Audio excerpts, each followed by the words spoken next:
हे मंदिर चक्क वर्षाचे 8 महिने पाण्याखाली असतं आणि तेच बघण्यासाठी आम्ही आलोय पवना जलाशयाच्या बॅकवॉटरमध्ये।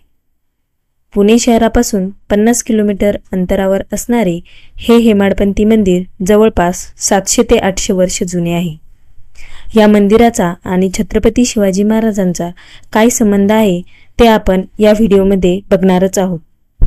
पवना जलाशयात असलेलं हे वागेश्वर मंदिर वर्षाची 8 ते 9 महिने पाण्याखाली असतं। हे मंदिर फक्त उन्हाळ्यात बाहेर येतं, म्हणजे वर्षातून साधारण 2 ते 3 महिने। या मंदिराच्या आजूबाजूचा परिसर अतिशय निसर्गरम्य आहे।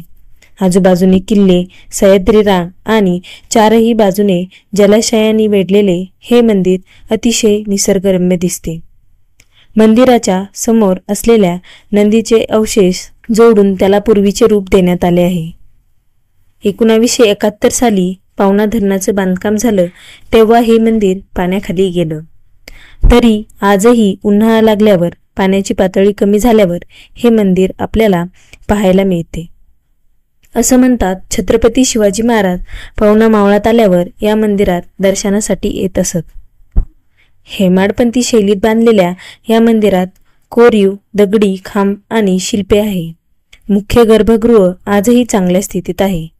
सुमारे 52 वर्ष हे मंदिर पाण्याखाली असल्यामुळे या मंदिराच्या भिंतींना तडे बसले आहेत आणि पिरॅमिड आकाराची शिखरे कोसळली आहे।